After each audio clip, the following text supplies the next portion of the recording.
Last government అసలు ఇటువంటి దాని ఏమంటారు యాక్ట్లను కూడా చదువుకోకుండా ఎంత గుడ్డిగా ఇటువంటి జీవోలు ఇష్యూ చేసిందని చెప్పడానికి ఇది ఒక తార్కాణంగా మనం భావించవచ్చు అధ్యక్ష. ఎందుకంటే యాక్చువల్ గా వీళ్ళని గ్రామ వార్డు మహిళా సంరక్షణ కార్యదర్శుల కింద ఇందాక సభ్యులు చెప్పినట్టుగా జీవో నెంబర్ MS నెంబర్ 129 ప్రకారం 2019లో వీళ్ళు నియమించడం జరిగింది అధ్యక్ష. ఓవరాల్ గా చూస్తే అధ్యక్ష వీళ్ళు 15,000 మంది రిక్రూట్మెంట్ చేస్తే అధ్యక్ష దగ్గర 13,815 మంది మహిళా సంరక్షణ కార్యదర్శుల కింద పనిచేసే పరిస్థితి ఉంది అధ్యక్ష. అందులో సుమారుగా 1,189 ఆటోమేటిక్ ఇంకా ఖాళీలు ఉన్నాయి అధ్యక్ష. అయితే 13,815 మందికి అధ్యక్ష 2021కి వచ్చేసరికి మళ్ళా జీవో నెంబర్ 60 ప్రకారం చేసుకుని వాళ్ళని ఒక మహిళా రక్షణ కార్యదర్శుల కింద వార్డు లేక గ్రామ మహిళా రక్షణ కార్యదర్శుల కింద మార్చి వాళ్ళకి ఒక సెపరేట్ జాబ్ చార్ట్ ఇచ్చారు అధ్యక్ష. జాబ్ చార్ట్ లో కూడా అధ్యక్ష చూస్తే పోలీస్ డిపార్ట్మెంట్ ఇందాక కోన రవికుమార్ గారి సభ్యులు చెప్పినట్టుగా ఒక చీఫ్ సెక్రటరీకి ఎన్ని బాధ్యతలు ఉంటాయి అన్ని బాధ్యతలు కూడా ఒక గ్రామ మహిళా సంరక్షణ కార్యదర్శికి అప్పచెప్పడం అనేది చూస్తేనే అధ్యక్ష లాస్ట్ గవర్నమెంట్ తాలూకు అవివేకం అనేది చాలా క్లియర్ గా అర్థమవుతుంది అధ్యక్ష. ఎందుకంటే అధ్యక్ష ఈ రోజు మనం ఇక్కడ చూసుకుంటే అధ్యక్ష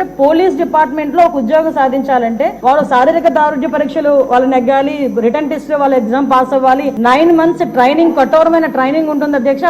కఠోరమైన ట్రైనింగ్ తర్వాతనే ఆ పోలీస్ కానిస్టేబుల్స్ కింద వాళ్ళు అందరూ కూడా బయటకు వచ్చి పోలీస్ డిపార్ట్మెంట్ వర్క్ చేసే పరిస్థితి ఉంటుంది అధ్యక్ష. కానీ వీళ్ళని మహిళా రక్షణ కార్యదర్శి కింద ఏర్పాటు చేసిన తర్వాత కేవలం 2 వారాలు వాళ్ళకి ట్రైనింగ్ ఇచ్చి ఒకటేమో ఒక వారం పోలీస్ డిపార్ట్మెంట్ వాళ్ళు ఇంకొక వారం ICDS డిపార్ట్మెంట్ వాళ్ళు ట్రైనింగ్ ఇచ్చి ఓవరాల్ చెప్పాలంటే వీళ్ళు గ్రామాల మీద వదిలేశారు అధ్యక్ష. వాళ్ళు పంపించిన తర్వాత కూడా వాళ్ళకి ఇష్టాలు కూడా గ్రహించకుండా పోలీస్ డ్రెస్ కూడా వాళ్ళకి వేయడానికి ఇంచుమించుగా పోలీస్ యూనిఫామ్ కూడా వాళ్ళకి వేయాలి అని చెప్పి వాళ్ళు రిస్ట్రిక్ట్ చేస్తే వాళ్ళు కూడా దానికి భయపడి బాధపడి చాలా మంది కోర్టులకు వెళ్లిన సందర్భాలు కూడా ఉన్నాయి అధ్యక్ష. ఈ రోజు కోర్టులో దగ్గర 7 రిట్ పిటిషన్లు మహిళా కార్యదర్శికి సంబంధించి ఆ పోలీస్ డ్రెస్ విషయంలోని కానీ వీళ్ళు జాబ్ చార్ట్ ఒక అవగాహన లేక డబ్బులు ఇచ్చుకుని పెట్టుకున్నాడు కదా. ఆ మేధావులందరూ కలిపి ఆల్రెడీ 12,000 మంది వీళ్ళు పనిచేస్తున్నారు కదా, వీళ్ళని మనం పోలీసుల కింద కన్వర్ట్ చేసేస్తే వాటిని తగ్గించి వచ్చని ఒక ఉచిత సలహా పడేశారు అధ్యక్ష. దానికి వెనకాతలు ఒక పోలీస్ డిపార్ట్మెంట్ మీద ఒక అవగాహన, పోలీస్ రిక్రూట్మెంట్ మీద ఒక అవగాహన, వాళ్ళ తాలూకా జాబ్ చార్ట్ మీద ఒక అవగాహన ఉండుంటే ఇలాంటి పని చేసి ఉండేవారు కాదు అధ్యక్ష. ఈ రోజు వీళ్ళ పరిస్థితి ఏమైపోయిందంటే వీళ్ళు వెళ్ళి రిపోర్ట్ చేయాల్సింది గ్రామ సెక్రటరీకి రిపోర్ట్ చేయాలి. వీళ్ళు అడ్మినిస్ట్రేటివ్ పవర్స్ ఎక్కడ ఉంటాయంటే పోలీస్ డిపార్ట్మెంట్ దగ్గర ఉంటాయి. వీళ్ళకి జీతం ఇచ్చేదేమో MPDO, లీవ్ ఇచ్చేదేమో MPDO, మళ్ళా తిరిగి ఒకవేళ ట్రాన్స్ఫర్ అవ్వాలంటే డిపార్ట్మెంట్ కలెక్టర్ దగ్గరికి వెళ్ళాలి అధ్యక్ష. అంటే వీళ్ళకి సంబంధించి ఒక అథారిటేటివ్ ఆఫీసర్ ఒకరు కూడా లేక ఇన్ని డిపార్ట్మెంట్స్ తో పోనీ పైకి వచ్చిన ఏదైనా పని చేద్దామంటే వీళ్ళు తాలూకా అంటే పైచి ఎంత పెరిగిపోయిందంటే లాస్ట్ గవర్నమెంట్ కి వీళ్ళ చేతే తక్కువ జీతాలు ఇచ్చి ఎక్కువ పని చేయించుకుందామని క్రైమ్ ఆఫ్ ఎఫెన్స్ దగ్గర కూడా కాపాడడానికి కూడా వీళ్ళు తీసుకెళ్లాలంట. నాన్ బెయిలబుల్ వారెంట్లకు సంబంధించి వీళ్ళు సపోర్ట్ చేయాలంట. అక్కడికి వెళ్లి మహిళా సంరక్షణ కార్యదర్శుల కింద మహిళా రక్షణ కార్యదర్శుల కింద అక్కడ ఉన్న అవగాహన కల్పించడం లేకపోతే ICDS సంబంధించి ఏదైనా మిడ్ డే మీల్స్ చూడడం అంతవరకు ఓకే. ఆఖరికి పోలీస్ డిపార్ట్మెంట్ కి వాళ్ళ ఇన్వెస్టిగేషన్ లోని కూడా వీళ్ళు హెల్ప్ తీసుకుని చేసుకునే పరిస్థితి కనిపించింది. లాస్ట్ గవర్నమెంట్ లో చాలా మంది మాతోనే మొరపెట్టుకున్నారు అధ్యక్ష. మేము ప్రతిపక్షంలో ఉండేటప్పుడు పోరాటాలు చేసేటప్పుడు మమ్మల్ని ఆపడానికి ఈ మహిళా కానిస్టేబుల్ తో పాటు మహిళా పోలీసులు కూడా పంపించేవారు. మేము అడిగేవాళ్ళం మీరెవరమ్మా మహిళా పోలీసా మహిళా కానిస్టేబుల్ అంటే మహిళా పోలీస్ అండి అని. ఇందులో విషయం ఏంటంటే అధ్యక్ష చాలా మంది ఏస్